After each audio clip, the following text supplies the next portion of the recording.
And we are officially live. There we go. Hey guys, what's going on, everybody? How you guys doing, man? We're doing good. I'm drawing a hard real fucking bad.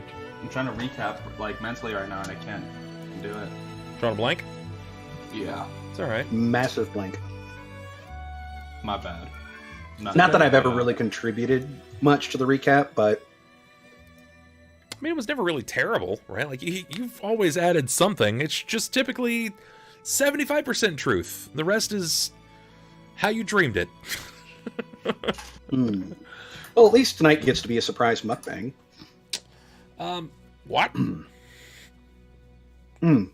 Tonight gets to be a surprise mukbang. I went to McDonald's to go ahead and grab a Big Mac and a medium fry. Okay. One of those new bacon and cheese fries. I ended up with 30 chicken McNuggets and 2 large fries. Surprise! Merry Christmas! Surprise! Merry Christmas! You enjoy, okay? Have a good one. Get out of my line. You went to the weirdest McDonald's. I think I remember. Apparently he goes to McDonald's in the UAE. And the worst part is, this McDonald's usually is my favorite because it always gets everything right. Well, not anymore. No. I mean, their record has been tarnished. The thing is, I think they still got it right. They were looking after you for later, man. That's all. Look, you ordered one thing, but they felt on a spiritual level you wanted another thing, so they just, gave you what was more in aligned with your chakras. You know what, though? Someone got home after spending like $18 on McNuggets. And they just got only to be disappointed. Yeah, they just got your fucking They're just shitty like Big Mac kneeling and on fries. the ground. Man, I don't even like Thousand Island. Oh yeah, speaking of which, I did Uber Eats for the those wings. It wasn't worth it. It really wasn't. No. Man, fucking wings. You pay out the ass for those delivery services. You do. I mean, and me the and food Will is were almost talking about never this earlier. It fucking takes like an hour and a half to get to you. Had it been something from like Wendy's or Carl's, you gotta I would've order been fine. But I feel like me not going out in the cold to just grab my food and come back, like it wasn't worth it. Yeah. It was just like whatever. Wait, okay, so when you say California, cold, how cold are you talking? I'm curious. There's actually a cold front in Cali. It's down in like the lower 40s. The hottest it's been today was 54. So I went when it was so it's been chilly. 40. So I mean, there's also a slight breeze, but it's not. Yeah, it's been cold here for the past like month. Oh my god, it's in the 50s with a slight breeze. It's such a cold front. Well, I mean, when you're used to like 103 and the asphalt crying, then yeah, I can imagine that 40 and 50 degrees is since the year rough. started, I don't think we've had any day that's been above right it's like 65. Degrees. Which I mean, like I get it, it's not cold for you guys, but I'm just thinking of all my friends. I live in a desert, so always it's cold to you. It's cold to you. Yeah, always being used to 75 to 80 plus and having to deal with no sun is a little. Look, at the end of the day, we can all get together and make fun of Christy for having about 17 feet of snow outside, and that's what matters. True. That's pretty cool, though. I mean, it's not cool because obviously the after effects. No, it is pretty cool. Yeah. Somewhere below 32 degrees. Hey, I'm all on the train of hitting on Christy, so that's fine. It seems like it's par for the course, even though it's definitely not necessary as the only one that cares for this fucking game. Oh, man. All right. I think I got where we left off. If not, Bubs, can you help us out? I'll try, man. Okay. I'll try. Is there music playing on Roll20? Yes, there is. I can't hear shit. Should be on the little volume mixer if you shift it all the way to the right. I've been having technical troubles like all day long. Like audio issues have been rampant in my life today. Since I updated Windows, nothing's wanted to work right, man. Okay, I think I hear it. Barely, but I do hear it. You should be good. All right. can Ladies and you gentlemen, other guys hear it? Yeah, I can hear just fine. Okay. All right, we ready to start this recap? I think so. Fuck, I think so, man. Yeah, tell me, what do you remember? So from what I remember from the last session that we had, quite a few things went down. A lot of montage training in Occipitus with Klaus adjusting to his new body. For those of you that don't remember, he is now a Drider, which is a half drow, half spider monster thing. And we haven't met him yet. True, and we haven't met him. Jakob and Klaus have been working through a lot of stressful emotional issues. Cort. Go ahead. Cort, sorry. I'm kind of like Klaus, but not a spider. Cort finally got all of his memories back from back in the day when he used to be sired. He used to be sired, right? He was a squire. Yeah, he was definitely a squire. Yeah. Sired to another knight, but found out that, but remembered his village had been completely destroyed, and his master took it upon himself to be the noble knight that he was, and sacrifice himself life and limb to make sure Cort got away safely. Mm-hmm. Cort doesn't remember the face of what the man looked like, but he saw a looming shadowy figure before the death of his master. From there, spoiler alert, it's my dad. yes. It's my fault with everything else, man. It may as well be my Thanks, dad. Jacob. Your dad's a dick. We end up jumping over to Jacob. Jacob still working through. Fuck! I remember now. Yes. Yeah, carry on. No, go ahead. This is your part. Jacob. As for Jacob, he actually went to the bathhouse to speak with Dougalbras, thank you very much. Speak with Dougalbras and let him know what was going on, and basically warn him to watch the Lady Green and give his fact-finding on the fact that she was able to go ahead and cast magic suddenly and had dark orbs for eyes because, mad possessed. That or she's, at that time of the month, either or. Then he went to, I can't remember the name of the shop. Hint. Tygets. Tygets shop. Tygets things. Mm-hmm. Yes, where he went ahead and explained to Tyget everything that was going on in the city and sought information from the most wizened individual in the city about the soul pillars. Mm-hmm. Managed to go ahead and get some fairly firm information to go on.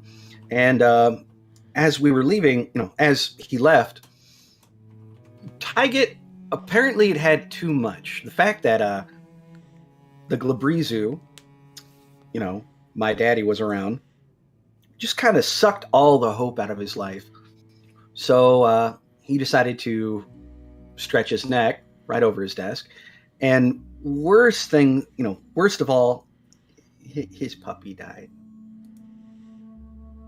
Well, I mean, so now it's not like the dog did himself in.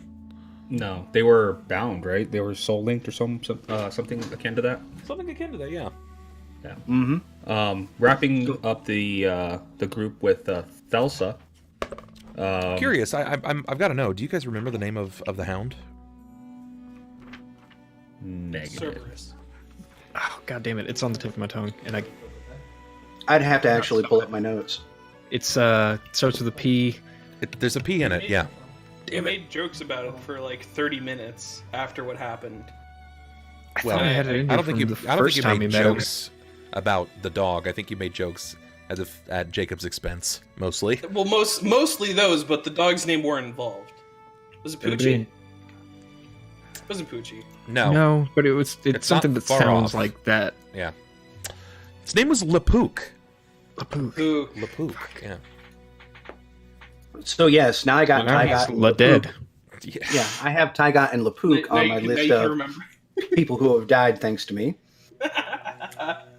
The funny thing is, I don't intend to kill any of these people. They end up dead around you. No, the people I intend to kill They live and kill your teammates. Oh yeah. But yeah, Ike Iverson. Nameless Innocence though. Yeah, I'm just. Following that up after the death of Tyget, we had Thelsa, who, after she had murdered her family, Ulhime had kept an eye on her, realizing that she hadn't moved for, was it, you said like 4 or 5 days? Something like that, yeah. Stuck in place, realizing that something was clearly wrong with her. Found out, he didn't find out, the group found out outside of the game that she was indeed possessed by the one and only Weejas. And because Weejas took a liking to her, made her a deal, she could essentially get this dark blessing of forgiveness and atonement of sorts, in exchange that she would have to be her champion. And Thelsa, someone who craves power, accepted this gift and is now a scion of Weejas. Yeah, and that's what we know of so far. Oh, she bathed in Thelsa's blood after she cut her hand open. There was she hit it to her chest and essentially made a blood pact with her. Something akin to that, yes. Yeah. She made some kind of a pact. Thelsa's not going to be with us today. She's going to be succumbing to her duties now as the champion of Weejas. To Weejuice. Weejuice. Yes, Weejuice. I went and did something. Weejuice. I forgot. Ulhime found out that the Blue Duke is a demon. Half orc, half demon. Is he a demon? Some monstrous half orc thing.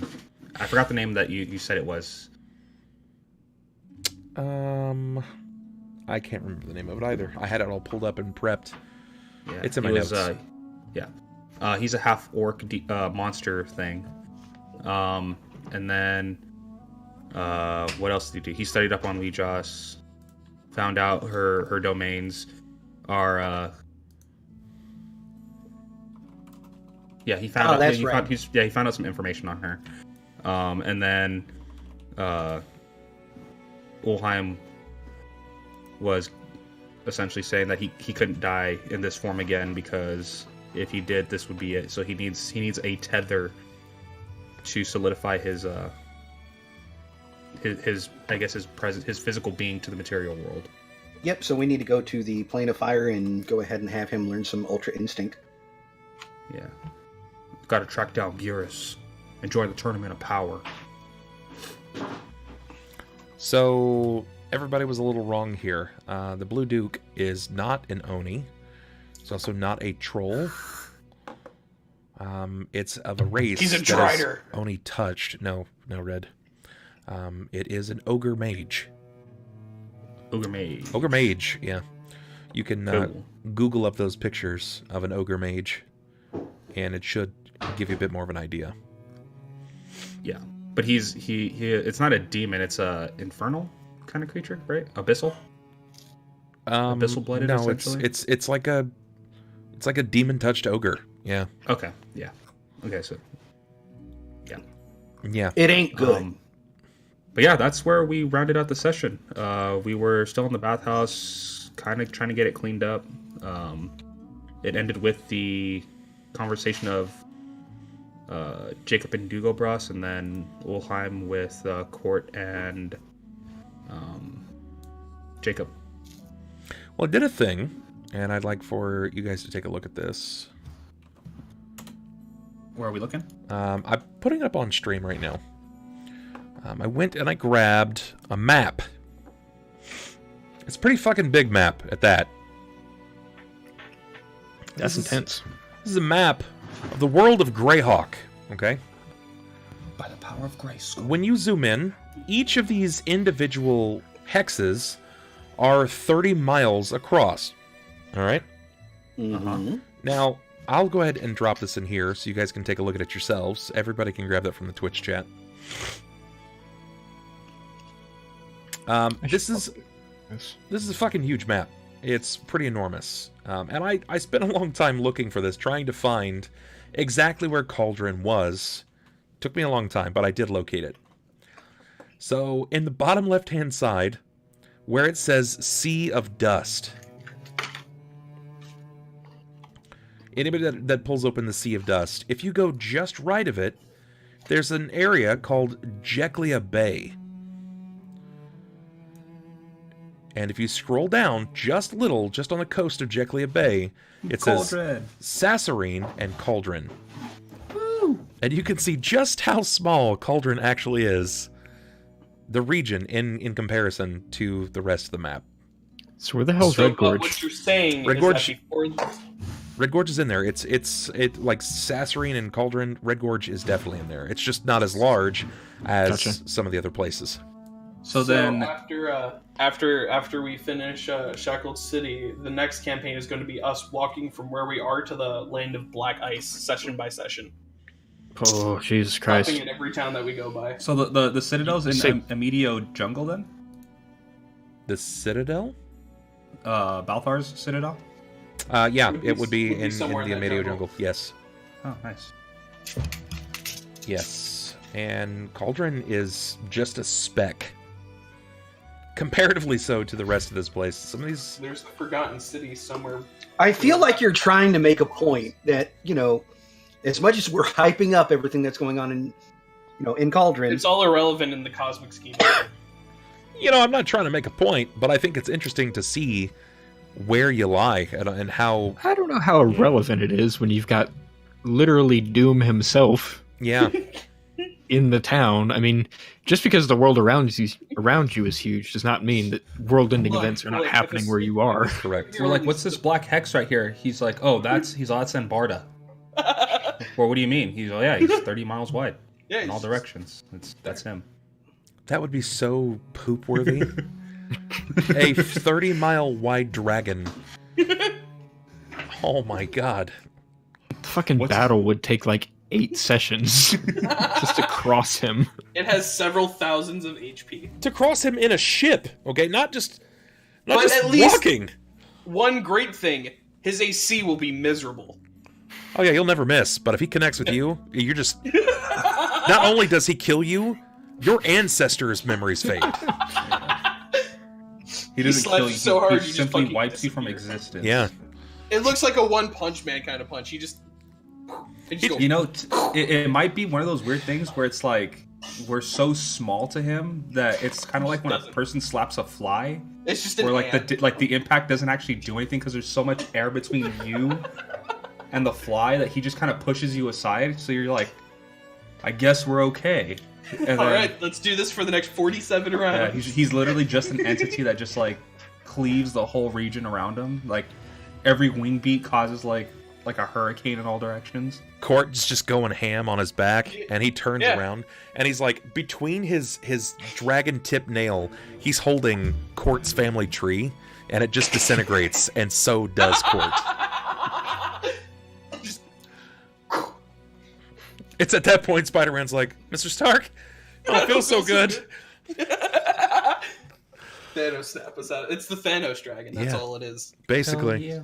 There was Thanos car, and then this is what they had in the medieval days. It's just Thanos dragon. Here we are entering the lungs. Everyone get your stabbies out. If you see the aorta on your left, feel free to... Could you imagine the lake of bile in that thing's stomach if he was 30 miles wide? I want to make it Christ. now. I actually... It's its own dungeon, honestly. I want to stat a 30 mile It's not its own dungeon. It's its own campaign. That's a whole module there, my friend. Yeah, he would be larger. 30-mile dragon. You start at the tail and work your way inside. Not even the I don't want terrace to could go actually be inside strong from the enough to back. kill him. Let's go in from the front. Yeah. we gotta go inside from the back. Quick, everybody! Storm the cloaca! We would have to enlist the Jesus. help of not just one, but like several Terrask to take this thing on. Oh god, all of We're like, imagine so- if we're Just, trying to which get what is can we really do? difficult to do when there's only one in a world. Yeah. If we're trying to get in the back, we have to use what the spell that Panda always used when we were in Grease? open field. Yeah, Find grease. secret door. No, just I don't think you would need help finding that door. Look, the easiest way to get rid of something the easiest way to get rid of something that big is you get every high-powered wizard and sorcerer in the region, and you all cast Gate at the same time to the same location. And you let it be someone else's problem, because no one's gonna do that shit. You send it somewhere far off to the northeast, and we deal with it. Where did we send him? Well, not all of us were really that strong. It's about 40 feet away from us. He's not here. With a spell like that, I would assume the duration of the spell would not be long enough. Wouldn't be long enough for 30 miles of dragon to go through it. That's why you have get like the first mile or so, and then you just get cut off. No, it would happen. It would happen like instantaneously, but you would have to do it like at the exact same time, so everything went through. Because the moment one part missed of the gate, like the whole spell would just fizzle out. So it's like we teleport. You'd have to make sure like however many wizards it would take to cast a 30-mile wide gate spell, and send them to like somewhere that it's not going to be your problem anymore. Like that's the hard part. That's some Illuminati shit with the Hulk, man. It's like, no, not of this world anymore. Be gone. Bring us the dragon, wipe away the death. We must have the power of the Elder Scroll. You just do a mass feeble mind. Could you imagine the herder from that dragon's like, you feeble mind, you succeed. You just plummet into the earth. Listing dragon. The string of drool that would come out would fucking drown a city. Or several cities. I mean, it still wouldn't stop him. It would just make him angrier. That's all it would do. It would literally like 40 days and 40 nights of fucking saliva. Yeah. This is Dragon Drool Gulch. Why do they call it that? You really don't want to know, but it's a lot closer to the T than you might think. They weren't very creative back in the day. Oh, can you imagine, I could use some water. You don't want to drink that.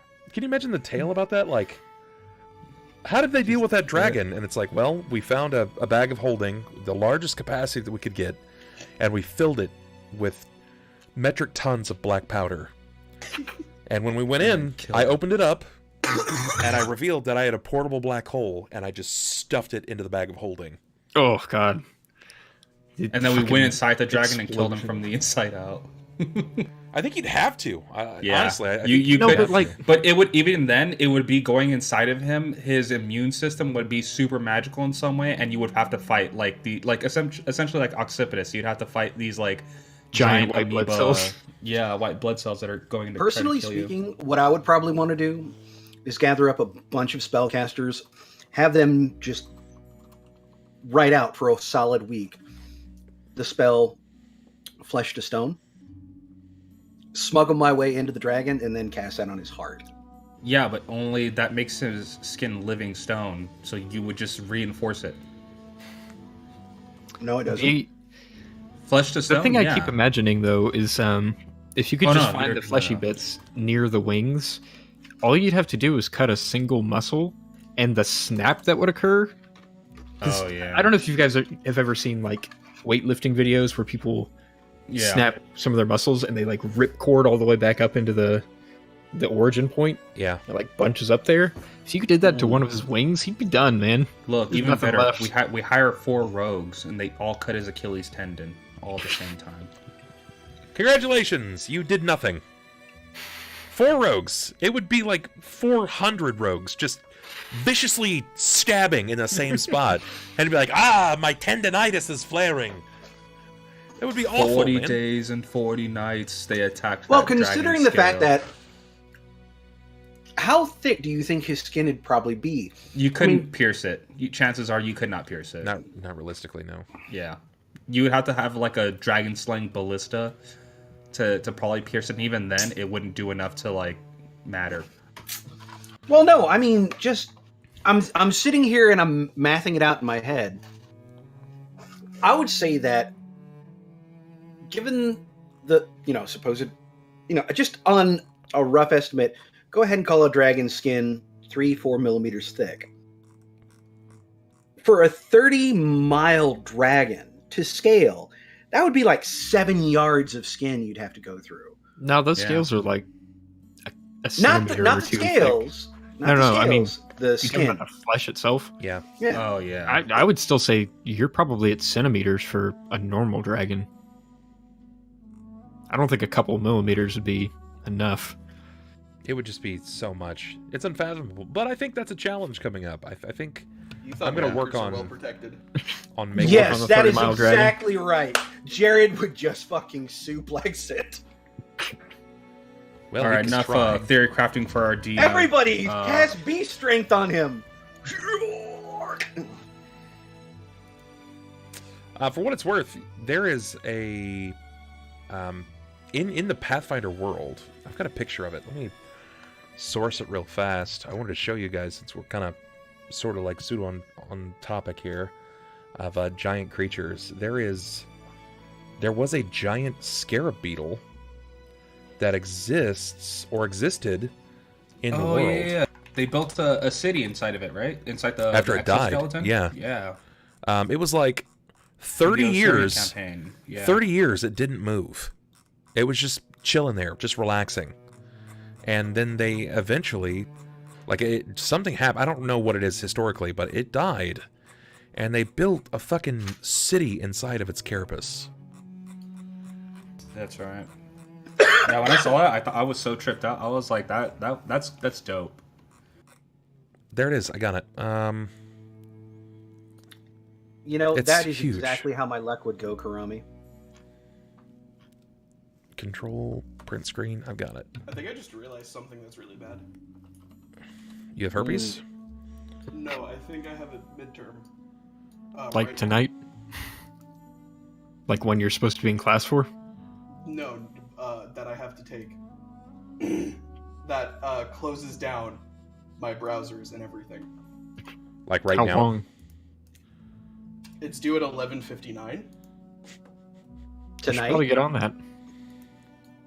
Can I bow out for an hour really quick and then I'll be back? I mean, it's already like 9 o'clock. Yeah, no, I know. I gotta get this done though. It's worth like 25% of my grade. That would be important. Yeah, I would say. Actually, I mean, we already don't have any tonight. If we're waiting an hour, we may as well not play. Yeah, that's. I may as well just find a game to play for everybody. I feel shitty. Red. I don't want to fucking call the session. Yeah, I would at least like to. Let me see. Put your education first. No, I know. I mean, take the test. Take the test and take your time on it. Don't rush through it. No, it's 50 questions. It won't take me more than an hour. Red, we're still not going to be able to start in an hour, so don't worry about it. Just take your test, do as well as you can. We'll just play next week or whenever we can. Yeah, don't fucking fail for the account of the game. Like the game is important to everyone here, but I mean, it's shitty, sure, but like, what would be even shittier is to flunk out of school because you wanted to play D&D one night. Yeah, that is extremely true. Yeah, Red, take it from all of the adults that are talking to you right now. Go do your fucking homework. No, dude, I don't know what you're talking about. The argument isn't that I'm not going to do it. The answer is if I'm back within time, I don't think we have to cancel. I wouldn't worry about it. Just don't think about it. Go do your fucking homework. I'll be back. There's I'm gonna share that there, and then I'm gonna open it up for everybody that's in stream.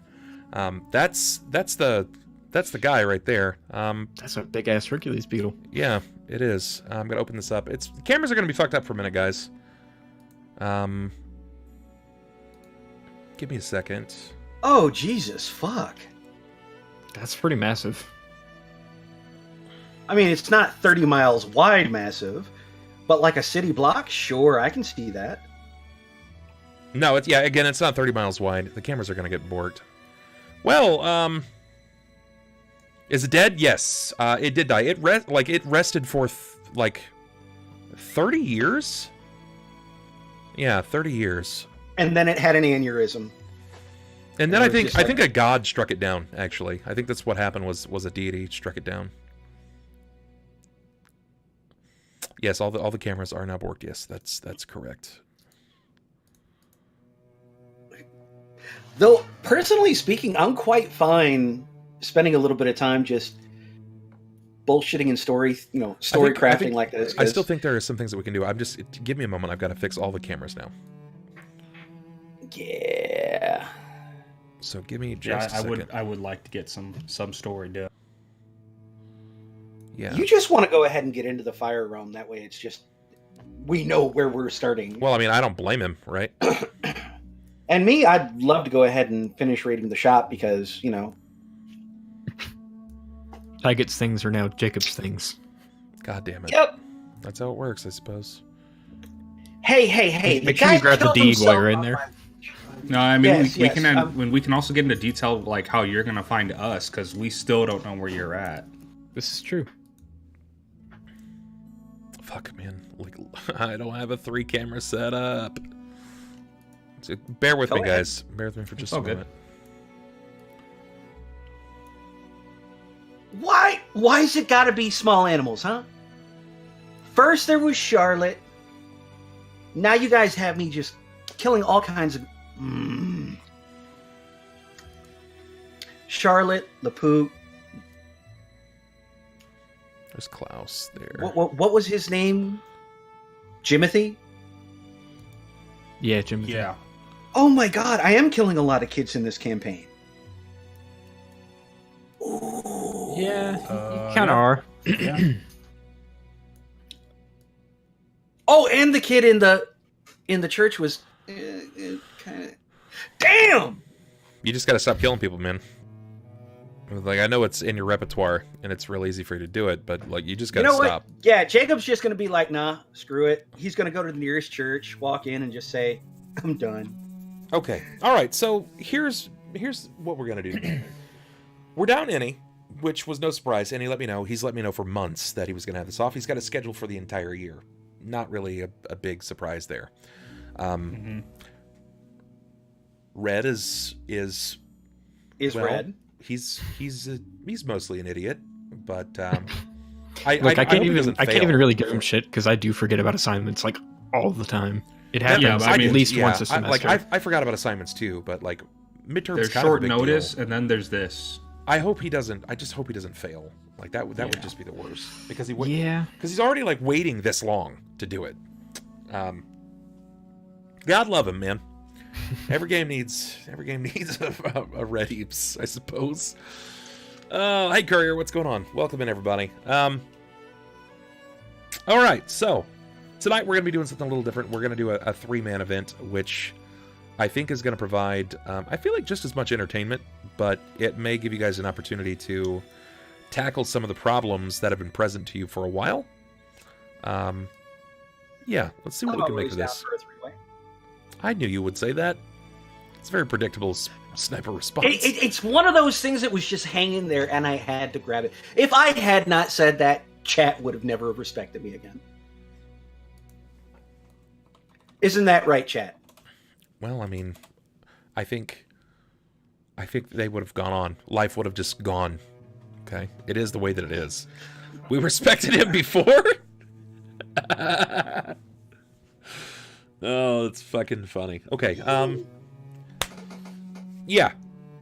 Content might be a little short because I don't really want to push too incredibly far, but we're still going to get some things figured out. Give me a second. I need to stand. Talk amongst yourselves. I gotta think of something. Oh my god, he's trusting us to speak? Without adult supervision? So, guys, how's everything going today? Thank you again for stopping on by in the Shackled City game. If you guys have any questions for us before we get rolling, let us know, and we'll do what we can to answer them. Or mock you incessantly. That's kind of my bag. More likely the second one. That's them too. I'll do what I can. Eldritch, what inspired our characters? For me, I actually had this character in the making about a year and a half ago before this campaign started. I just wanted a character that, well, one was a dwarf and two that was really good at crafting.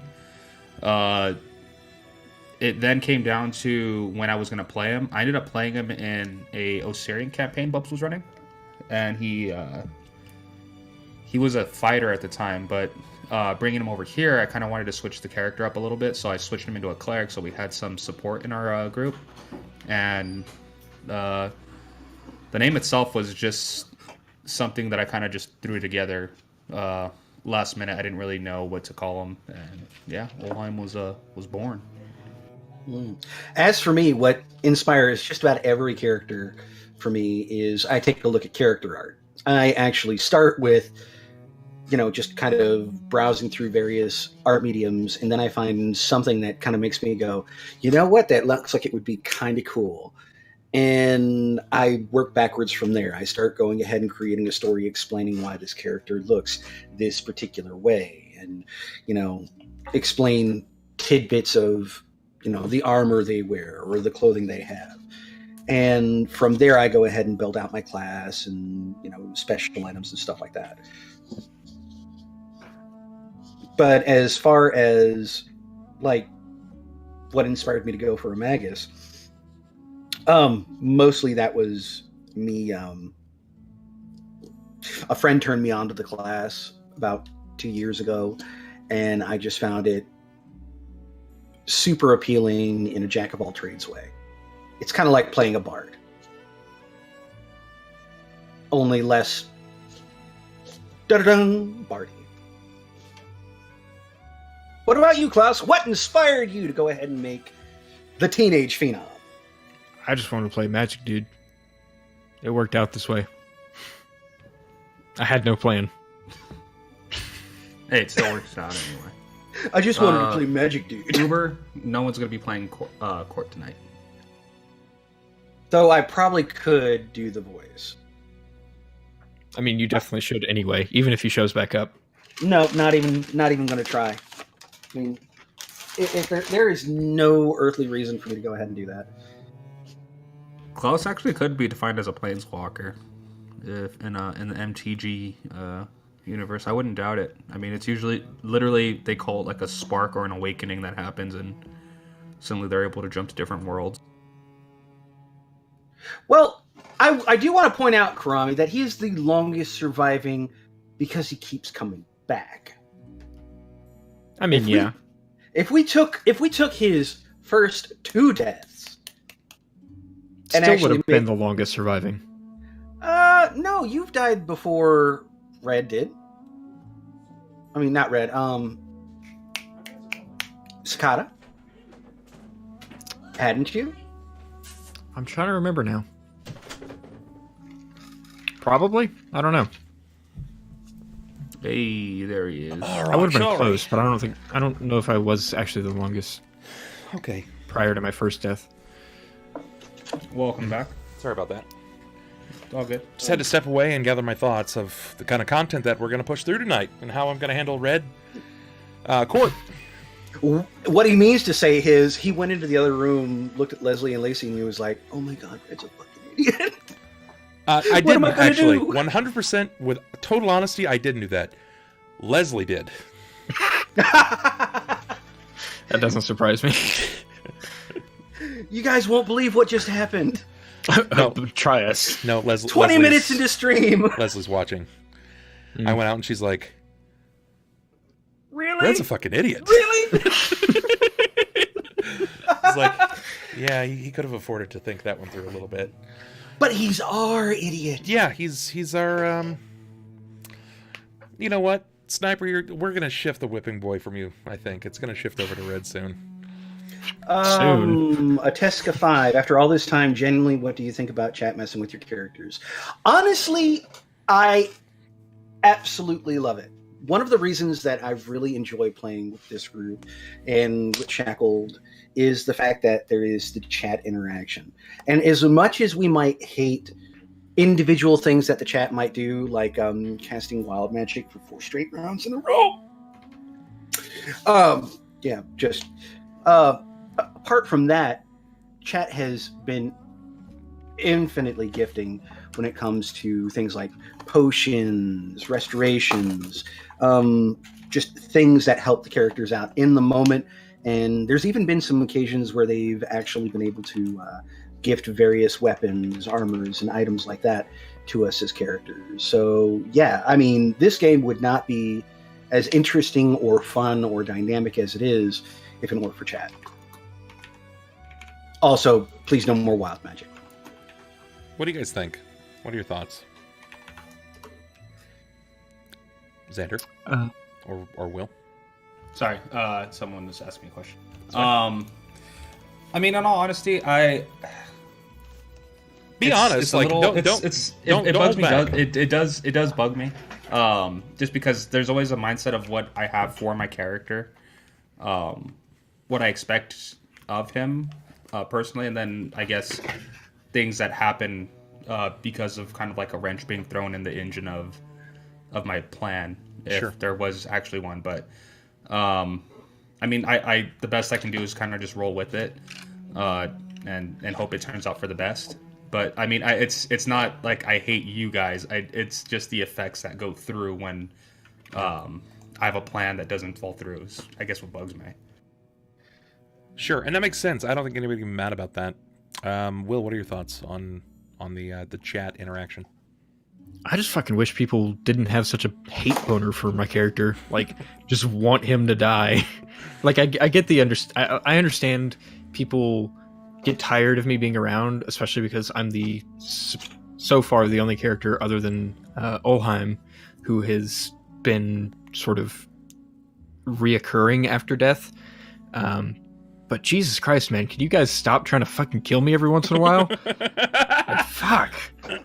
I'm sorry if there weren't so many vampires around, man. No, but like other than that, I don't really care too much. I mean, wild magic sucks just because, like Ronald said, you'll like plan out ahead like 3 or 4 steps in combat, and then you get wild magic thrown on you and you can't do any of what you were planning, so you just kind of have to think on your feet, which isn't necessarily always a bad thing, and sometimes it works out for the better, but the lack of control is frustrating from time to time. Okay, now we just got a cure moderate from chat. Thanks very much. Okay. Did we decide if it was like half of our potions at random, or was it all of them? All of your potions at the time, they were all just turned into a bile-like poison. Yeah, they're all gone. Okay, so we're going to have one of those now, because when it comes to wild magic, I just absolutely rip one. Yeah, well, I mean, it's had its benefits, right? Like, there have been some really, really awful times that you guys have needed help. You've needed aid, right? And you've summoned someone to temporarily be there as a boon or a unit for you both, or you've managed to like crush. I've had it work in ways that semi-bosses have been turned into fucking fish. Okay, it just happens. Oh yeah, and then there's the whole 500-foot long boa constrictor with steel skin that happens to be invisible now. I don't know if we ever took a tape measure to it, but it's an anaconda. Yeah, it's a big boy, and it's steel. Mm-hmm. Steel skinned, yeah, and invisible. Yeah. I think its feature is like its iron body. I believe is what it well, is. I mean, it started off as just a snake. A living iron snake. No, it didn't start off as a snake. It started off as an anaconda. Like, it was in the tree already. But courtesy of the wild magic. It was just a snake. It was a biggin. Yeah. It was a big snake, but just a snake. Well, then we then we made it ginormous. And then we made it invisible. And then without knowing it, we made it steel-skinned. Yeah, you did shift the size category up. Then you made it invisible, and then steel-skinned, correct. And now it is a legendary beast, actually. That's a good question that's been bugging me with. Klaus, whatever happened to the baby dragon that you birthed? That's a really good question. I don't fucking know. I think it's one of those things that was like never brought back up. I think it just kind of left. You're such an absentee father. It's not really, like, all jokes aside, there was just a point when Klaus had so many magical items on his person that it's just hard to keep track of. I was like a fucking beacon if you had detect magic on. Oh yeah, you turn on detect magic, you fucking go blind looking at Klaus. True. Mm-hmm. So that's all this time, the baby dragon has been like in his vestments. Just he's not anymore. Fucking died at least once since then. Good point. Damn. Funny. Okay, never mind. It's just dead. It's fine. It was probably destroyed at some point, or it probably got away. Who knows? I might make it a problem for a later group.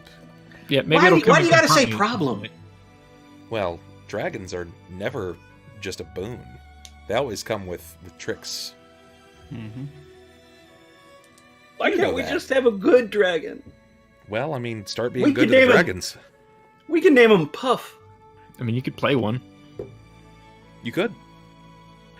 You could start rolling like half dragon characters, man. A dragonborn. I'm about that. Mm-hmm. What's stopping you, Hey, Sniper? When's a good time for me to go Um, eat dinner? I mean, as soon as you'd like, actually. Okay, so you don't mind me going? I mean, I don't think you're gonna. I'm Go sure I'm not cook. going to miss much, Yeah, so I'll be back shortly. go for it. And then we were down to 2. But they were the best 2. Well, I mean, I think that's arguable. Okay. Best 1.5. Sorry, Ulhime. Oh, We're good. But yeah.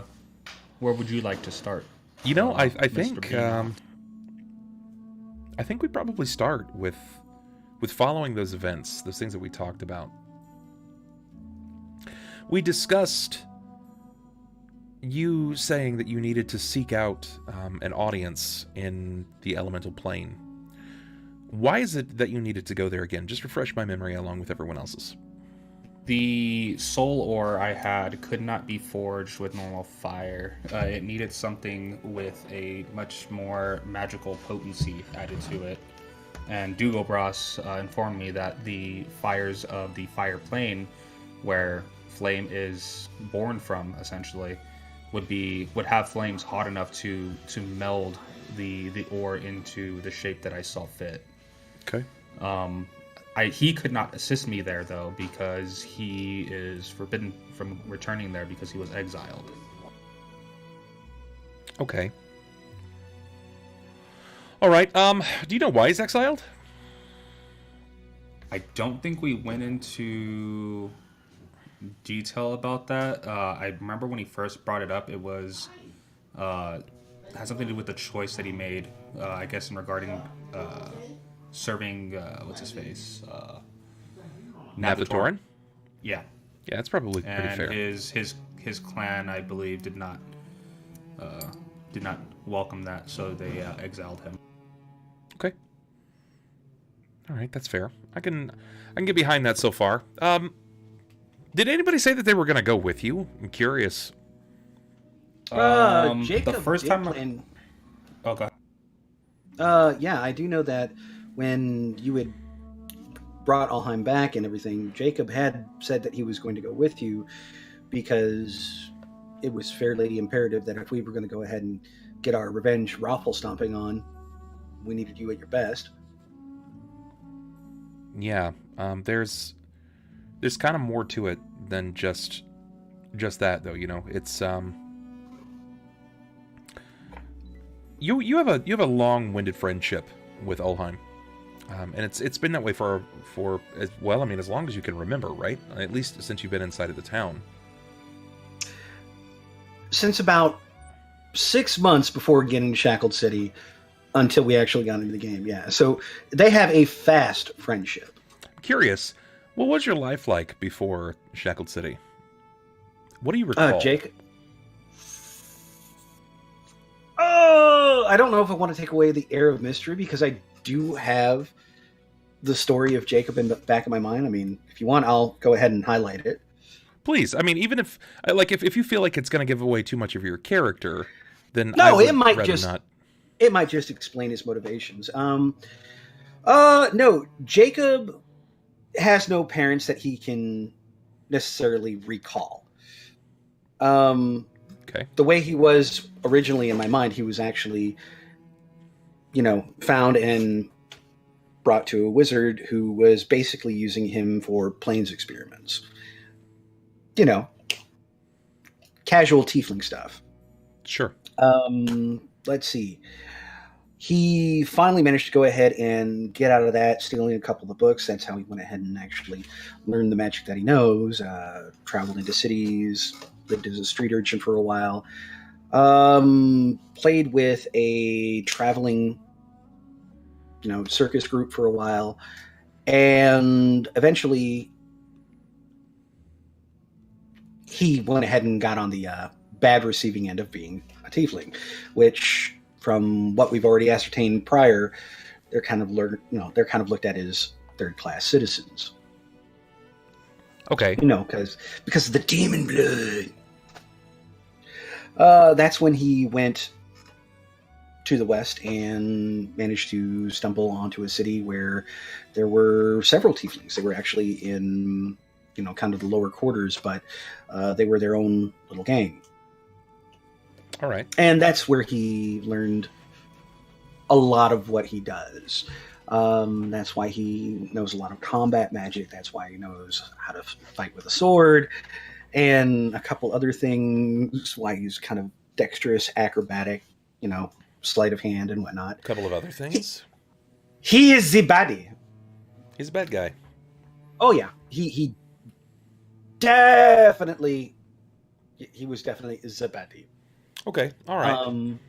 Failed relationship and all that, and he was actually de-assing the city and on the road when he ran into Ulhime. Ulhime went ahead and obviously saw that he was a troubled soul, invited him to his fire and to join him on a meal, and they've been together ever since. And Jakob has really learned to respect this individual that respects him despite his lineage. And that's kind of the short and sweet version. Okay. All right. Ulhime. Yes. Your experiences with Jakob up to this point have been horrible. Have been interesting, to say the least. He has profoundly left a mark upon you and the people that you consort with. I'm curious, what are your experiences thus far? What are your thoughts of Jakob? Be honest. Overall, given the stuff that took place in Occipitus and everything that's been going on till now, it's kind of I guess it's kind of like trying to have to remind like a nagging child, like you need to like behave kind of thing. A lot of the times, like he tells them like you're not this person. You can always be better than what you think of yourself. And then it's almost like immediately after, he does something that kind of just proves his point wrong.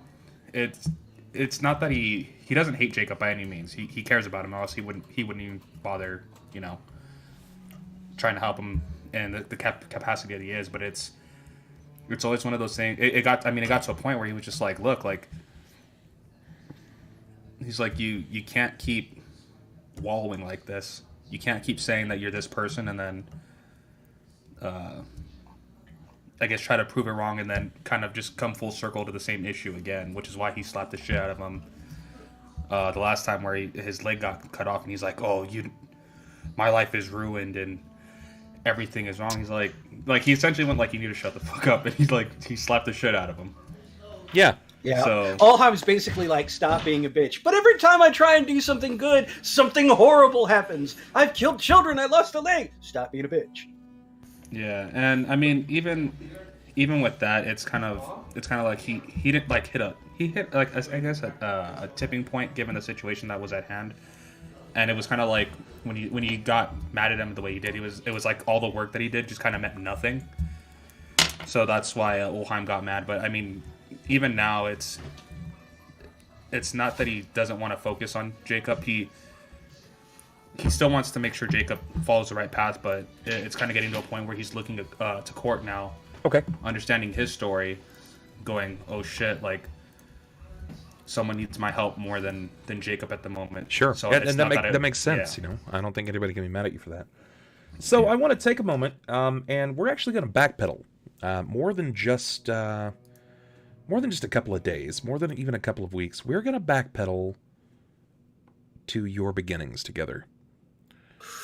Whoa. Yeah. We're going to backpedal to the day, Ulhime, that you met Jakob. And this is going to launch our roleplay today. We're going to have an origin tale. And we'll still get into the elemental plane. that will still occur so long as you guys can shake. You can shake through this. So, let me pick the proper tone. Wait, how far am I rolling back my character? I don't know if we're actually like rolling back. You're not rolling back the characters. sheet. Oh, Yeah, okay. we're not rolling back the sheets and doing any combat. I think he just wants us to actually roleplay Jakob and Ulhime. Oh, okay, Yeah. cool. No, No, problem. the Eldritch is right. This is like the sepia tinted episode where we go back into the past and we see what it's like for each of you. Do we hear the flicker tape in the background? Yes, you can see the highlight reel and you can hear it even. Yeah. So as we flicker back, we pull back to to your natal beginnings together as the Stooges, if you will. Ulhime, you had declared that you met him on the road, yes? All right. Let me get something that's a bit more fitting here.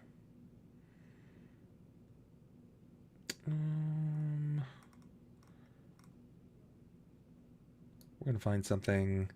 Describe the situation. How did you meet? I'm curious. Where was it at? How did you meet? It had to have been a couple of miles outside of Cauldron, maybe, because you were saying you were trying to leave at one point. He wasn't from Cauldron. He was moving away from another city, and they met on the road to Cauldron. So we could Jakob say was- like at intersect from Red Gorge to Cauldron, maybe. Sure, Could have that probably works. passed through there at some point. Okay. Yeah. So we'll say a couple of miles outside of Red Gorge, heading to the bigger city. So I'm going to set the tone here. I'm going to take a little bit of leeway myself, and we're going to try to make the most of this experience. We're probably not going to get the massive amount of roleplay that everybody's maybe expecting out of the 4 hours, but we're going to take advantage of the time that we have. And I think this is going to kind of build our path, if you will. So, my friend, we're going to start with some elf song. Ulhime, you were on your way to Red Gorge, yes? I was leaving Red Gorge to Cauldron. Leaving Red Gorge, heading to Cauldron. Okay. Correct. You were leaving Red Gorge on your way to Cauldron, and you were leaving basically on your own. You didn't have some lurid backstory, right? Like nothing horrid, no terrible amalgamation of events that had happened in your past, short of, the regular run-of-the-mill things. Yeah. You've got your own events that are happening in your life, but nothing quite the same as when you ran into the flurry. Mm-hmm. You've walked out the length of the day, and you found yourself wishing to take a bit of a rest. So I'm going to go ahead and build you the scene, trying to set forth... Let me close my door real fast. Sorry Go for about it. Go for it.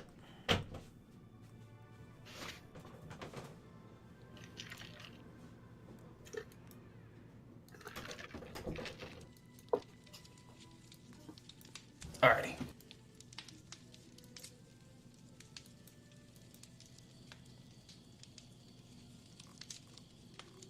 Okay. Night is upon you. You can see clearly. You've never struggled with anything from the dark.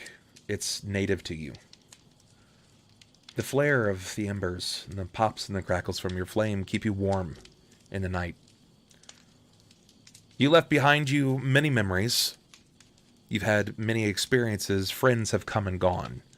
But that's normal for a dwarf. You have a long life. The Pommet are not native to the area, right? You are a Pommet, correct? Mm-hmm. Okay. Correct. The Pommet are an Osirian-based dwarf. He's basically a dwarf of the sands. Yeah. So this night wouldn't be too cold for me compared to a desert night. Desert nights can get cold, yes, but you're also, on the way to Red Gorge, you're still kind of nestled away in the mountains, and there are various volcanoes. Okay.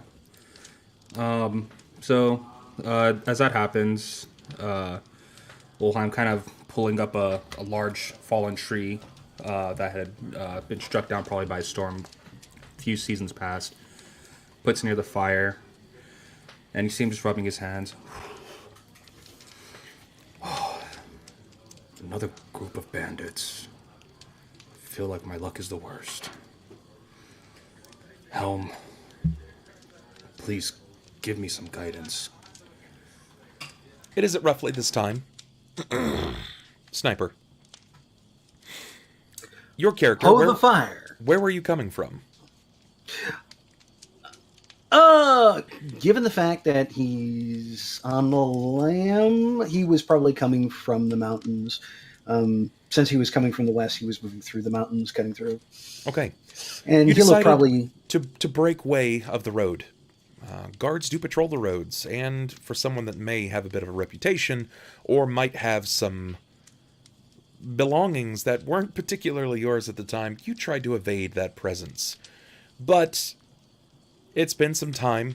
You've stayed out in the forest. You've maintained yourself as much as you possibly can, and you have quickly run out of some of your more perishables. You're hungry. It's cold. You're probably a little unhappy. At least you believe. And more than a little wounded, but on the mend. When you blink to, you see a fire. Smoke rises. Something goads you forward. Something shoves. And you feel like you're being pulled in that direction. Maybe it's fate. Maybe it's just the idea of being warm again. Perhaps he has food even. I'd like a will save from you. Oh, from me? Yes. Oh, because, I love those. Yeah. And given this was sub many levels ago, I'm going to pull some of your will off. Based on whatever your modifier is. Let's take a look here. So... Okay. Very good. Hot damn, it was a nat 20, so... Yes, it was. The compulsion is strong, and it feels almost supernatural in its sense.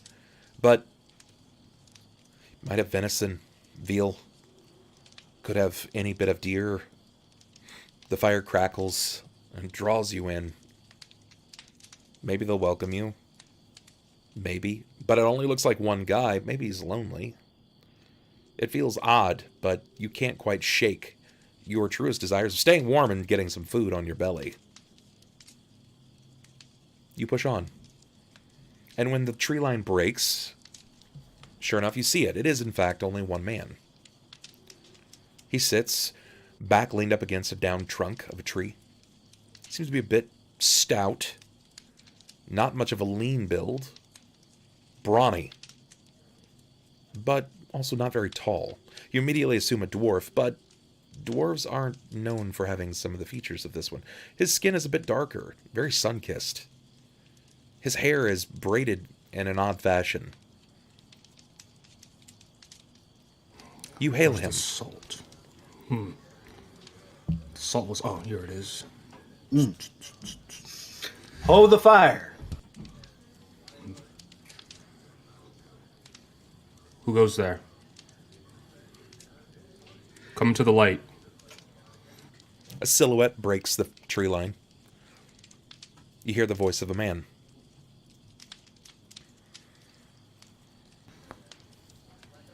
He stops, pauses. Ulhime sees him. Kind of just sighs. If you're here for coin, you'll only be met with disappointment, boy. You're not much challenge right now, and I'm not in the mood.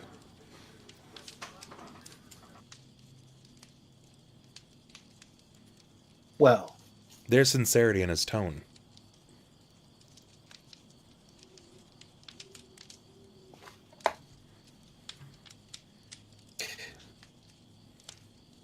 Well, coin I got. But if you don't mind sharing a fire, I could go ahead and stand a little bit of the warmth.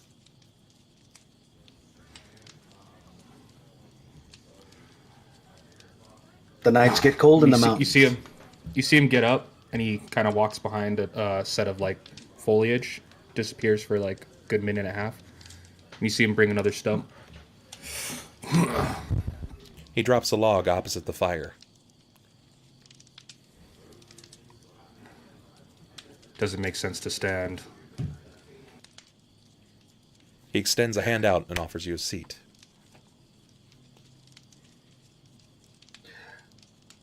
Well, much obliged. Been on my feet for the last 3 days. These mountains don't make for good beds. No, but perfect for raids, apparently.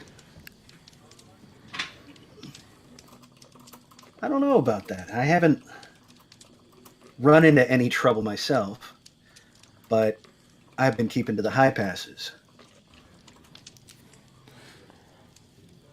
Going high up really gives me an uneasy feeling. I took the low pass. Probably traveled it before that winding road with all the jagged rocks and that weird glass formation around the bend from the cliff. Ulhime, give me perception, please.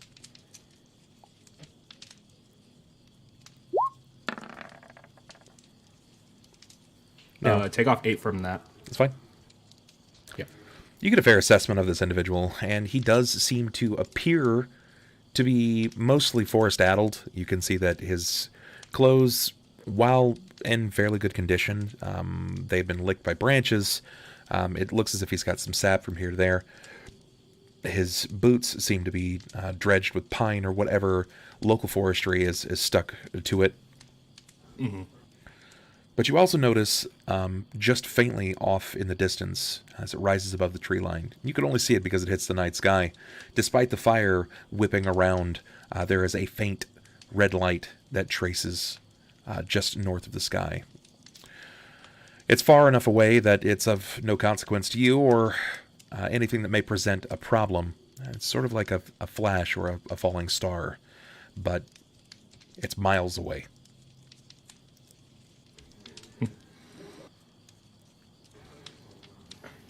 Kind of looks up. Here. And he reaches over into his bag and he pulls out a water skin. It's got a bite to it.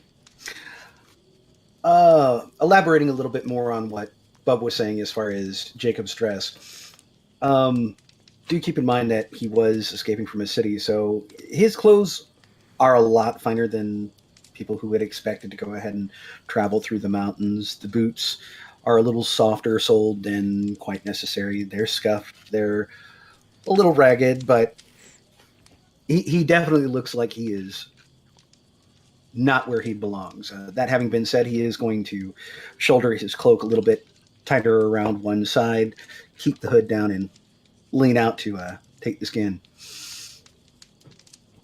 It's a super dark. It's like a super dark ale, very syrupy in consistency. But he hands it over to you.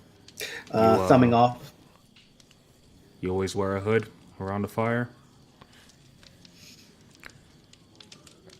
You question whether or not you should drop it and show some of your more predominant features that decadently explain your racial traits. Your birthright. Using his thumb to pop the stopper off the skin, he was going to kind of give it a waft and a little stronger than he's normally used to, but gripping onto the strap, he is going to take a swallow. Inwardly debate it for about 5 seconds. And then brush back his hood. I figured I'd wait until at least I was settled in a little bit more before showing off a little bit, but looking at you, I think you've run into your fair share of this kind of ill-got attention to the things beyond your control. He says with a particular candor that leads you to believe that he's not particularly a fan of his own nature, of his own flesh. He's very uncomfortable in the situation. You definitely have called him out, and he's not prepared to hide behind it. But he shows you nonetheless. You've extended an offer. Ah. There we go. Thought your name for a while was going to be Hooded Man, or Mr. Mysterious, but it seems that you do have a face, and now that I see it, it's a pleasure to meet you. Ulhime. Ulhime Shieldbearer, friend. Setting the skin down, Jacob would lean out, still just using his right hand, and give Ulhime's arm a grip around the wrist. I don't think anybody in my entire life has ever called me Mister. But I go by Jacob. Jacob Rivers. Give me a wisdom. Go ahead and click on your wisdom, please. It'll roll a d20 at your wisdom mod. Are we talking about me or Ulhime? You, not Ulhime. Okay. As far back as you can recall, nobody has ever called you Mister. Nobody has ever showed you any sign of respect.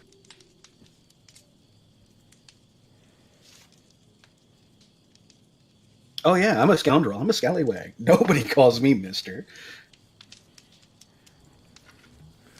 Well, then I'll call you Jacob if you have a problem with Mister.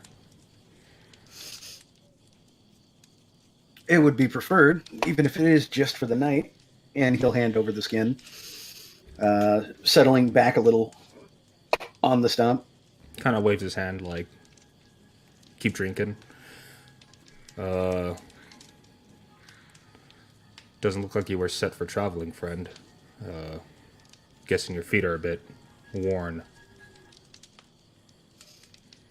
You do manage to piece together that some of his clothing doesn't really seem to kind of fit him for the situation. As one who's been walking through the woods, particularly in the mountains at that, he's ill-equipped.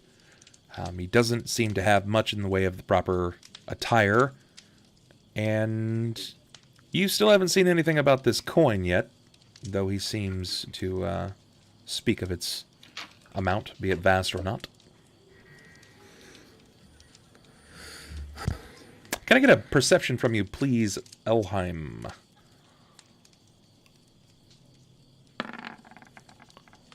Oh, very good. You do notice that after kind of glancing over him again, this time with a bit more scrutiny, while his clothes are war, his person being a bit more tawdry, his skin isn't really scuffed. There's no scars, no birthmarks. There's no signs of action before this time. You're not sure how long he's been roving about. You're not really sure how long he's declaratively been a scallywag, if you will, a scoundrel, a hoodlum, a brigand. He doesn't really fit, right? Like the puzzle pieces just don't really sync or mesh well. It's very odd to you. It's out of place.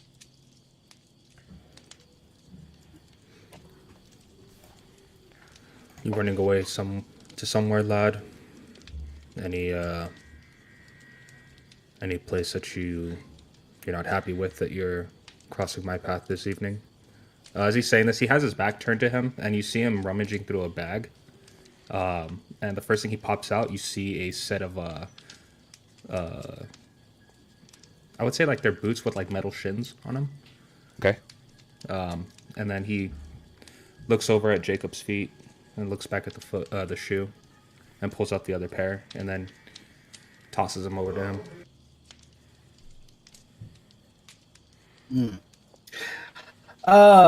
Catching up the boots, he's going to kind of hop them over in one hand and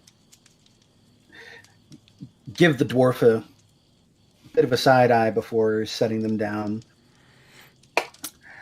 I had to leave in a bit of a hurry, yes. But far as I can remember from the maps of the area, there's a city just a day or two away, down to the south. I think I'll be fine until I actually get there and collect my thoughts. You're heading to Cauldron. I think that's the name of the place, yeah. What got you headed that way? You're a little far from home yourself, if you don't mind me saying. Well, him. And he puts up his gauntlet.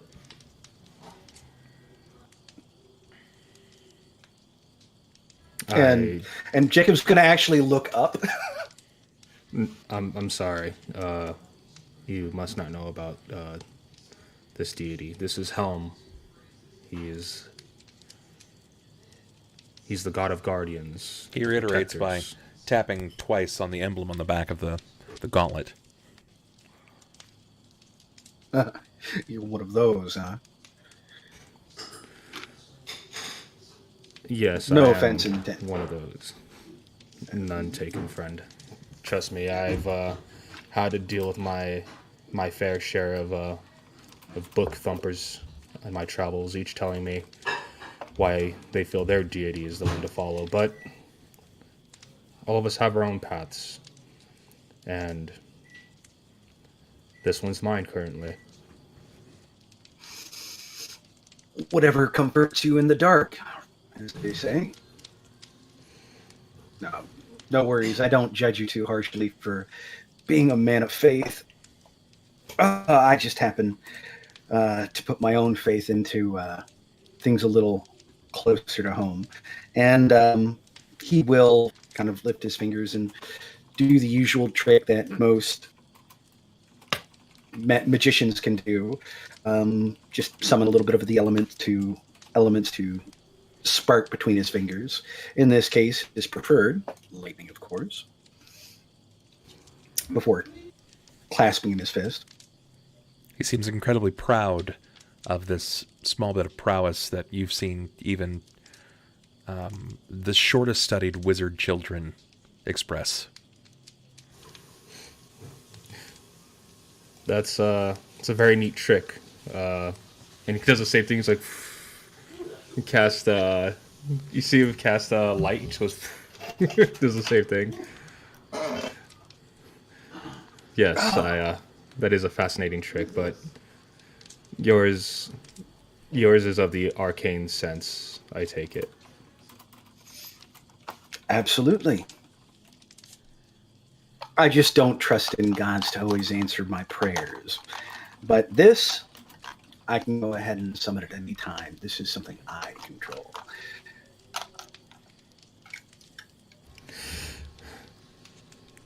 Is that what you're seeking? Control? Well, isn't everybody? Nobody wants to go ahead and lose control of their lives. You go ahead and ask any worker. He doesn't like being at the behest of his employer. You go ahead and ask any slave. He doesn't like being controlled any more than the duke under his king. Everybody just wants their freedom. And I agree, but there's a difference between control and submission. And it sounds like you've had to submit to a lot of things with no sense of control. Is that right? I think I'm a little too sober for this kind of conversation. But no, we can definitely say that I've had a storied past when it comes to control and being in the control of others. And leave it at that. Agreed. I didn't mean to pry, friend. But it's idle I'm curious. conversation. I am curious about something. Why were you traveling with a hood on in the dead of night? I mean, stars are out. It's got a bit of a breeze to it, but I don't think the weather warrants any cowl of any sort. To be quite honest, I'm just used to having it up all the time. If you always have a thing about you, there's less likely the chance of you actually forgetting it. It's no different than leaving your home with your favorite dagger. If you only wear it on occasion, there's every possibility you'll be caught without. But if you always have it tucked in your belt, it'll feel more unusual not having it on than having it on. That, and when you move through a city and you happen to look like me, it just makes life a little bit easier if you keep it on all times. I think you should be proud of who you are. Proud. Proud of being called the devil in the middle of the streets. Proud of having people of less restrictive religions putting their own judgments on me.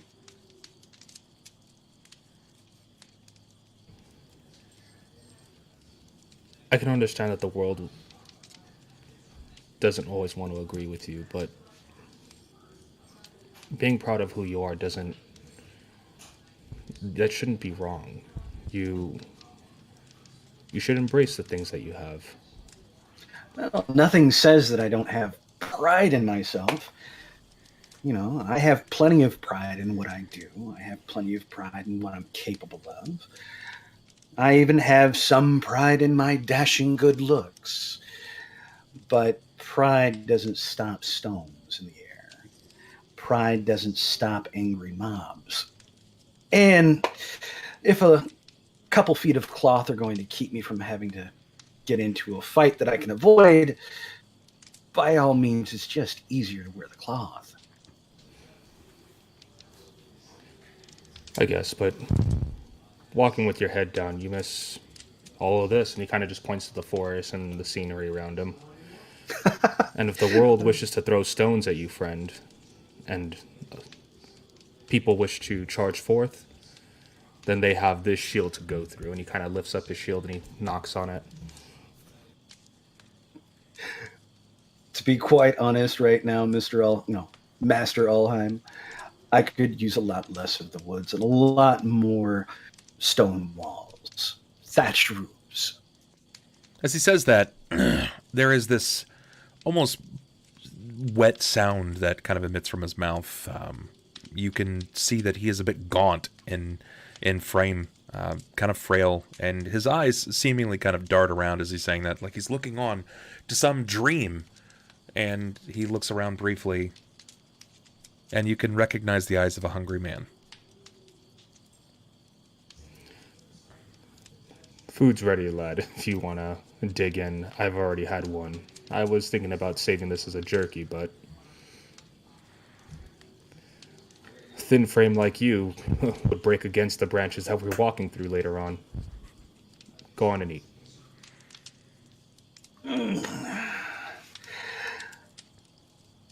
I can pay if it's required. No pay needed, friend. Enjoy yourself. Beggars can't be choosers. And he'll reach over and lift off the skewer that the meat's roasted on, just kind of hopping it over and picking at it. He wastes no time immediately putting the hunks of whatever. I'm curious, what did you find that night? What animal? I would say probably a boar, something that would be aggressive towards me, that I could knock my shield against to aggravate towards me, and probably would have had that. Okay. It's going to be a tough beat, but I would say I think I've seasoned it well enough to break through the gaminess. Yeah, he wastes no time cutting into it immediately, and as your nights trail off together, the last thing that you can immediately recall of that memory is Jakob not really thinking much of the way that this just came off of the fire, and he trails off with a as the hot meat dances around his lips. Also not the last time I'll say that about Sniper. Yeah. Come on. Hot meat, then, cold lips. I've got to have a little bit of fun. Are you a corpse? Cold lips? What the hell? Well, no. Remember the last trip we were out on? It was a little chilly out. He kept me warm. Yeah, that's true. He did, in fact. And now we will actually move forward, where we will pull back to our current time, since we've done that backpedal back to the origin tale. Yeah, we're going to go ahead and just split off with Jacob having a nice hot mouthful of meat. Yep. I see how this is. That's fitting. I can't honestly expect a better end to that origin story, to be honest. Yep.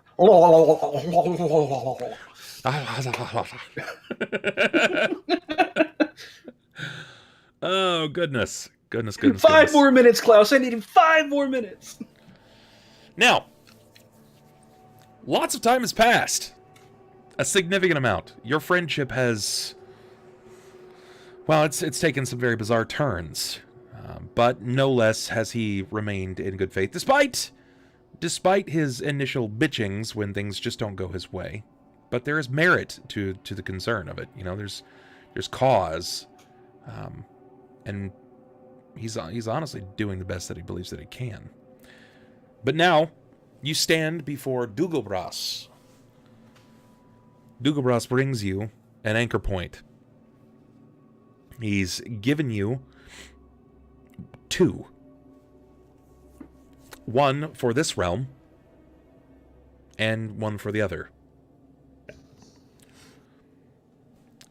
In your spell preparation before he leaves, he tells you, "You will be very close. Just inside. You may meet opposition. Something may be there. You should be prepared."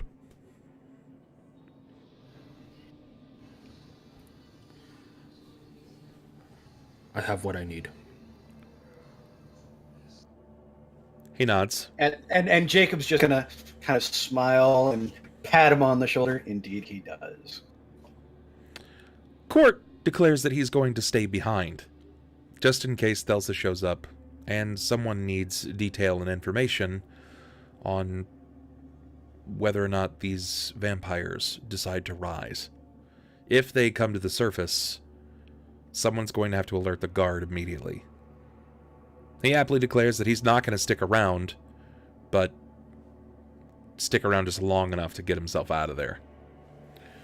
So, Cort's going to stay behind. Thelsa is still nowhere near, as far as you can tell. She's not given any reason to believe that she's coming back anytime soon. And you have basically been given an anchor point. It's basically a compass thread. You find a spot, you bury it, basically jam it into the ground, and this will be your tether to the mortal plane, the material plane. The other is an anchor point that has been carved with many runes written over the top of it, and it will send you to a location that Dugobras is familiar with. You just have to finish the incantation. You have all the spell reagents available, even the expensive one, which is what you're holding. Yeah. And it looks like an ankh. Looks like a gigantic ankh that is made with a spade bottom to be beveled. Do you take Klaus with you? Do you even ask if Klaus will go? We couldn't find him. Have we run into Klaus yet? Yeah. He hasn't really introduced himself, I don't believe. Yeah, that's actually a good point. We should take a moment to discuss that. Klaus, you're home. Well, as home can be. You've been here for a little while. You've been watching, trying to gain information, but you know that nobody is going to take you seriously. Nobody's going to want to speak to you because, well, you're in the body of a spider man. Man-spider. Yeah. A man who can do what a spider can. Yeah, you could say that. What do you do? I mean, it's going to take a little while for me to get used to the idea that no one wants to talk to me, and I'm probably not going to get any information out of any of the townspeople. Do you approach anyone? At least once, yeah, to attempt to speak to someone and see if, they're still as willing to scorn me to my face, I suppose. Okay. Do you seek out anyone in particular or just a random person? Just somebody. Okay. Yeah. Roll a D100 for me. Okay.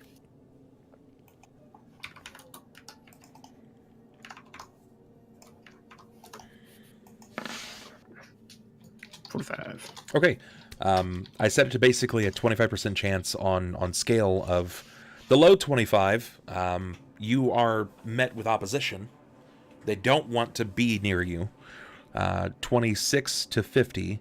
You do find someone, and they're willing to give you the time of day. 51 to 75. They are leery about you. And 76 to 100. You get attacked. You actually rolled right into the sweet spot. You rolled right where you needed to be. Perfect. And sure enough, you do find it's odd to say, but when do you approach? During the day? During the eve? Probably during the day. I wouldn't want to. You don't really want to get caught out here at night, especially not looking like I do. With the wrong neighborhood. All right, you find. You see a figure stepping in your direction as he's passing through an alley. You've been riding in the eaves or the gutters, laying low, trying to dip into spots of buildings where you can't be easily seen unless someone happens to be doing that kind of reshingling work or what have you. You see this person walking down. They don't seem to be armed or armored, and they happen to be carrying what looks to be the equivalent of a basket, potentially of linen, like they've just come from a cleaning spot. Do you drop down? I mean, yeah. Okay, all right. So you're... Oh, it's ridiculous. Describe this to me. How do you do this? How do you drop down? I mean, I don't want to say as creepily as possible, but at the same time, I kind of do.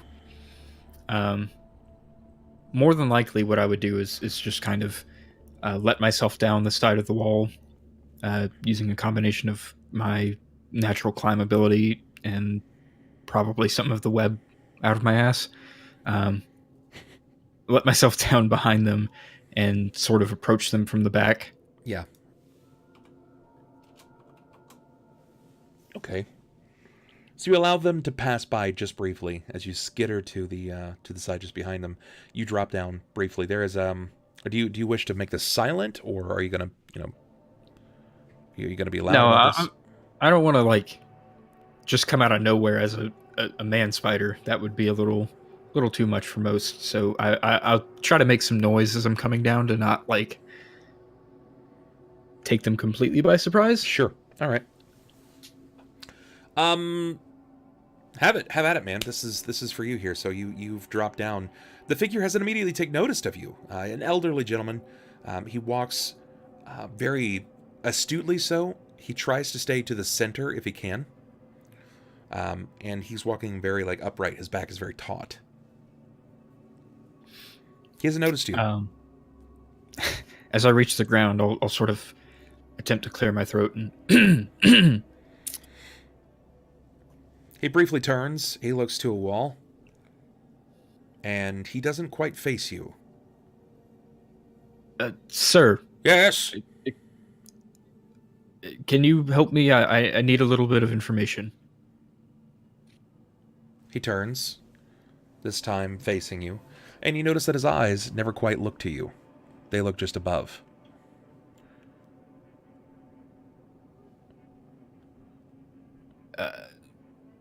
You've never seen a mostly blind man? Oh, well, I can't say recently, but I understand. It's honestly probably for the best. Listen, I need to know, have you heard rumblings about Ike Iverson or the Church of Weejoss lately? I mean, when I left town, things seemed a little up in the air.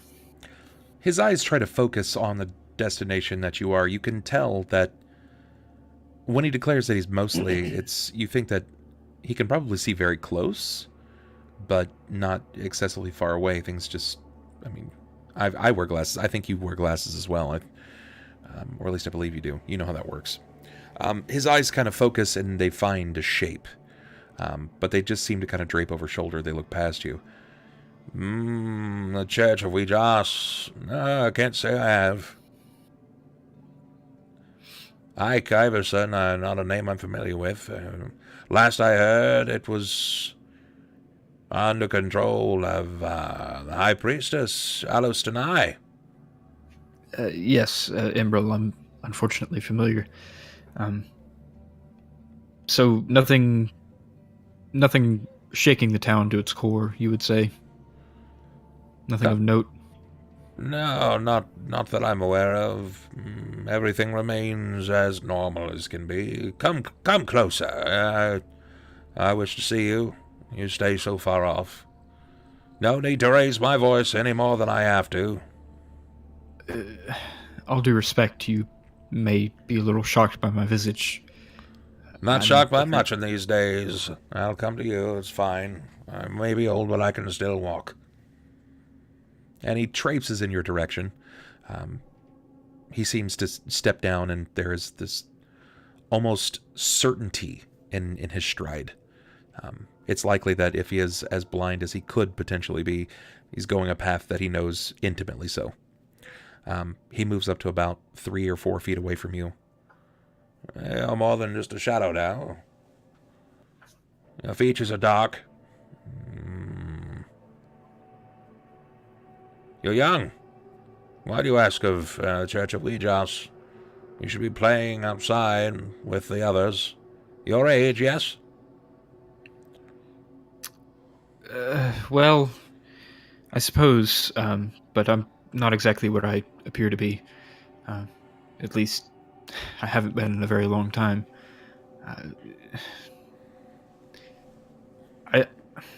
I'm not like other people that appear to be my age. I have other hobbies, you might say. Fiddling with your prick then, and your mother tell you not to. No.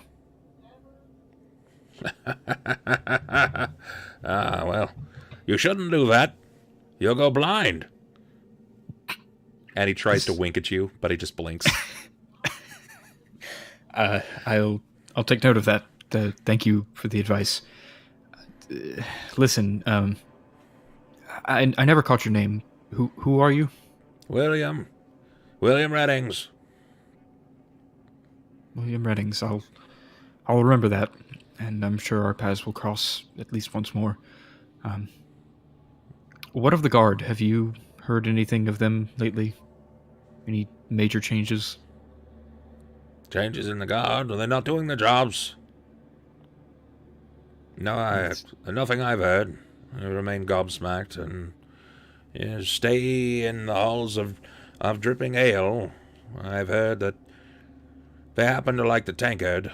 There is a mistress there that keeps women aplenty for the night. Leslie, yes, I'm familiar with her as well. Yes. Well, thank you, sir. Mr. William, your help is very appreciated, but I believe I must be going now. You should really consider playing more. At your age, even if you are not what you say, you will lose sight of things as you get older. And I promise that you'll regret it. Sage advice, certainly, but afraid if I were to take more time to do those inconsequential things, the things that you miss so dearly, then I wouldn't exactly have a chance to get in a state as yourself. Then I bid you luck by the 9.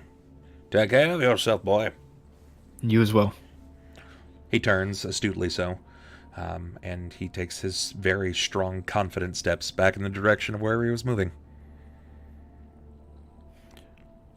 You are very well aware that up to this point, had it been another person that had been able to understand your features, it probably would not have gone so well.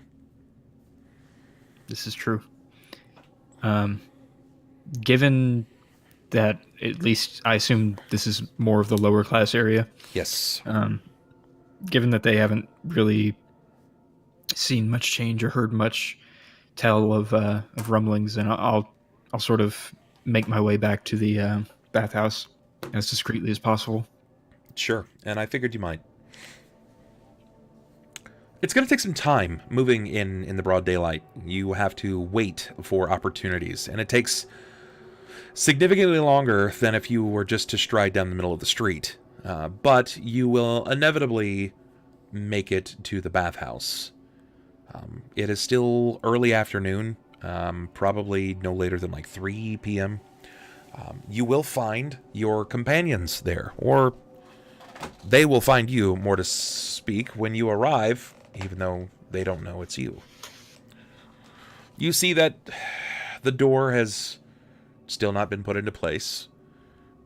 The place has been paid no mind. You can enter if you'd like. I'll make my way in. Okay. And what would you guys be doing in the earliest part of the day? Just preparing for your plane shift? I would give the gold that I have, the 1,000 gold. Okay. I'm gonna hand that to Dugo. I'm sorry, it's 103 platinum, which is 1,000 gold, right? Yeah. Yeah. Multiply by 10. Yeah. So I'll give him 100. I'll give him 100 platinum, and as I hand it off to him, I'll say, "Buy whatever you can to get this place fixed.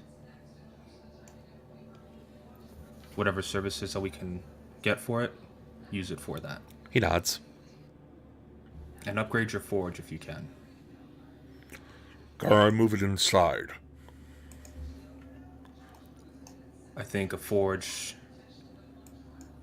inside would be a grand idea. How long do you intend to be gone? I don't know the passage of time from the fireplane to here.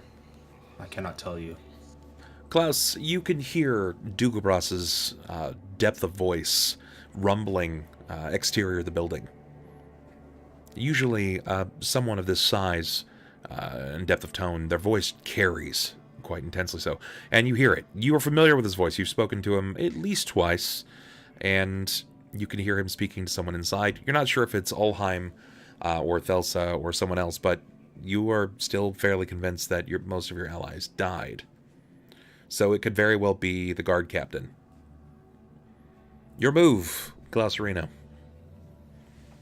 I'm going to try to get a look into Dugobras's kind of lean-to without revealing myself too plainly.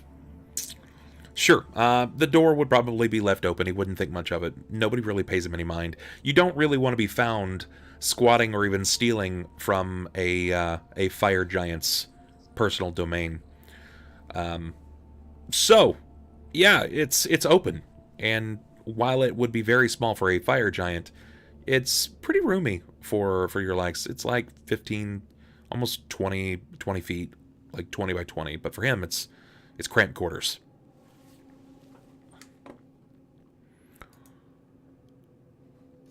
Don't forget, Dugobras, also set a room aside for yourself. You've more than earned your place here. You have my thanks. I will be happy to build a fort similar to mine back home. I just hope this 100 platinum is enough. I do believe it's a start. A good start. He seems hopeful, and he exits. Did you want to just peek in, or were you trying to just hide inside? Klaus? Preferably just peeking in. Okay.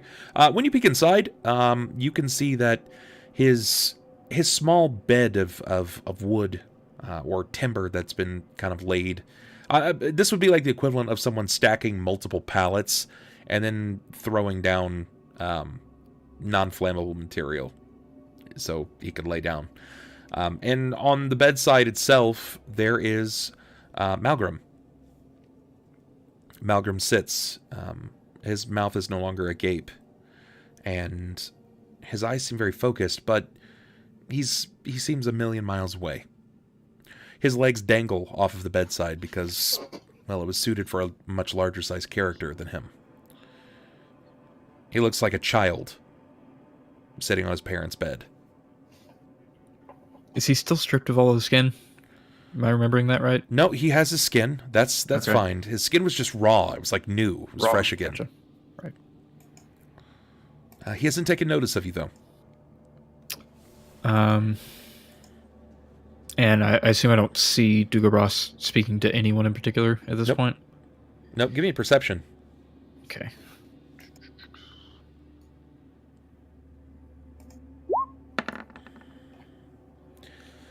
You don't see him, but you're going to hear him. He is stepping outside, and you hear the heavy bleeding of his feet across the dirt.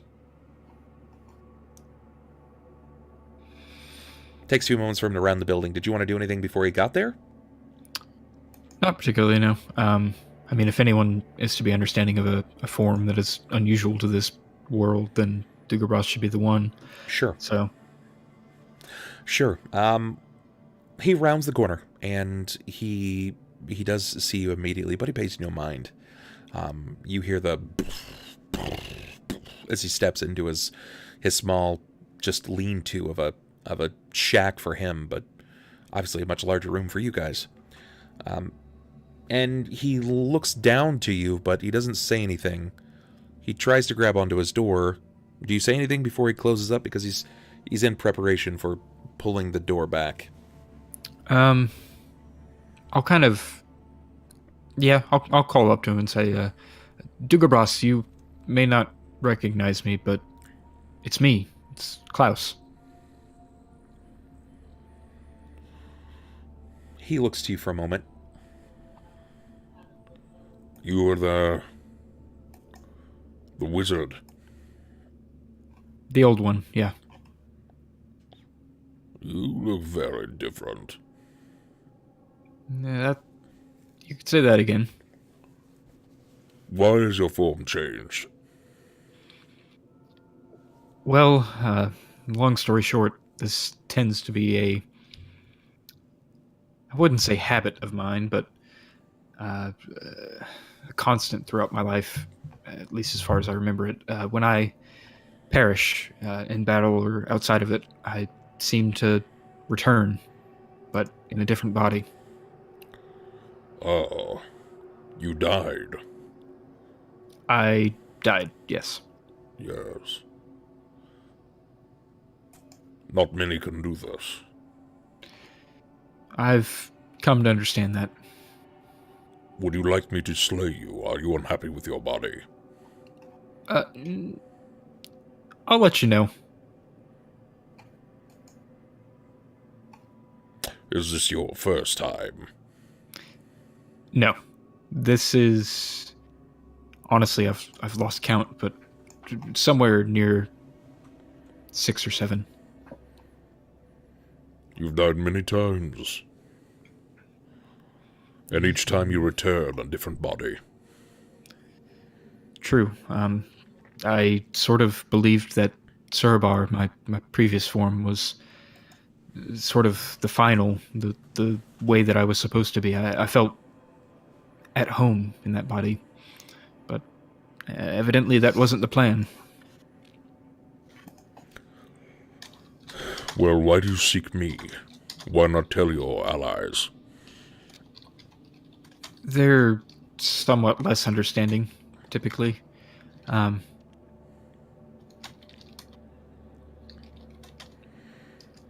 just figured that you would understand. More than you might know. This is my first body. I thought that I'd seen it in you before, but now I'm sure. Which brand were you from? Which build of Spark? Were you firstborn? I've Second heard season born. I've heard myself referred to as the first Spark, but I honestly have no recollection. This plane grants us such strange form.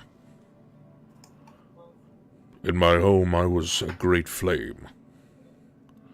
But now I have this body. It's fallible.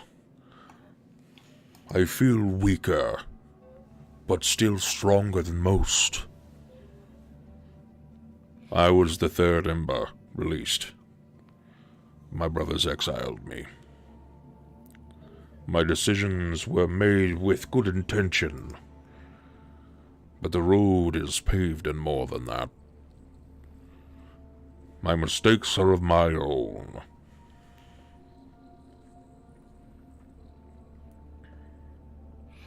I understand. My brother, he's locked up. He did some terrible things when he was last unleashed upon this world. And I honestly don't remember anywhere near that far back, but he remembers for me from time to time when I go and see him. I have many questions regarding our lineage and our forms, and I don't know that you have any more answers than I do, but I would certainly like to talk it over with you sometime. If nothing else, a little mutual understanding is more than welcome. Dugobras nods. I bid thee farewell. I'll let you get to your work. He nods again, closing his door behind him. And to answer Sniper's question, no. It's Dugobras who was talking the entire time.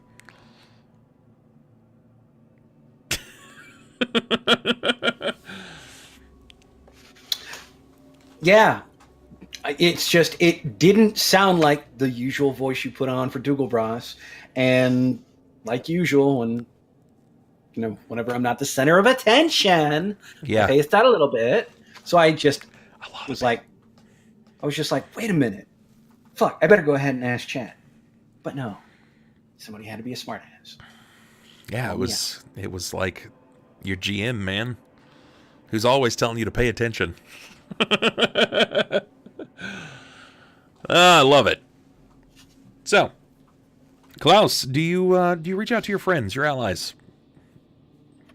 I mean, yeah, I'd probably head back into the bathhouse at this point, see if anyone's in there. Okay. When you get inside, or when you're moving inside, you can see that